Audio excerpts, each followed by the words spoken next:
Hey guys, this is a very quick one. It's just about overtaking. Happened today on the lesson. You'll see in a second what happens is there's a car behind us at the moment. I forgot to get the footage for the rear camera, but you'll see them coming past us shortly.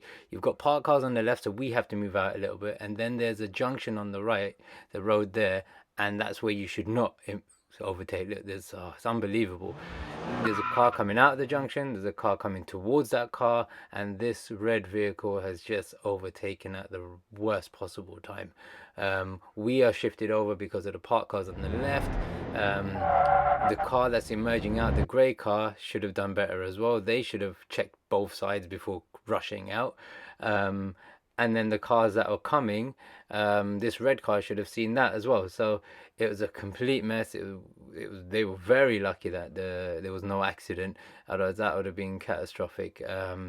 It stems down to a lot of frustration, for drivers behind learners, which, it's understandable, but learners are learning. So they're going to be slow or, making errors here and there. So that's life. But, overtaking has to be done safely.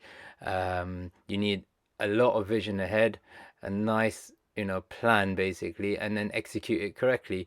The driver unfortunately didn't do that, but they're really lucky that they got away with it. So make sure whenever you're going to overtake, you need to make sure that you can see clearly ahead.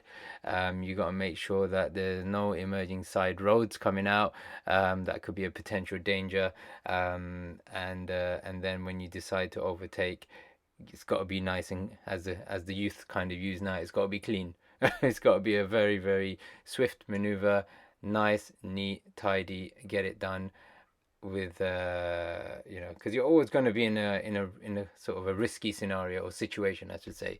You're not in a normal driving position, so you are compromised, and because of that compromise, it's got to be extra safe. So have a look back at the video. It's absolutely shocking what that driver did, but this happens quite regularly. I've had people do that, like for example, like the red car did, and literally take the next turn on the left right in front of us. So sometimes it's amazing and mind-boggling how much impatience there is out there. So be very safe. It's completely legal to overtake. It's absolutely fine. And you're encouraged to do it even on a driving test as well when it's safe to do so. For example, if you're on a dual carriageway, it's a 50-mile-an-hour road and the vehicle in front is only doing 30, for example, in the left-hand lane, and there's no junction ahead of you, etc. If it's safe to overtake, get it done nice and safely, by all means. But never do it when it's the dangerous scenario like that. Okay, so that's just for hopefully you guys can learn from that. If someone does that to you, obviously you can't do anything. I mean, it's just a bit of a surprise or a shock.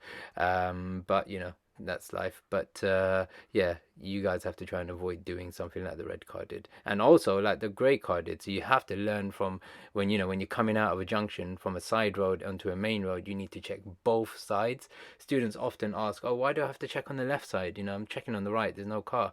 But you might get someone like this red car overtaking crazily, and it will be a head-on collision. So hope you guys learn from that. Hope this helps. I'm only doing it just so that it helps. It's not like I get anything from YouTube. So yeah, just check it out and run through the video again.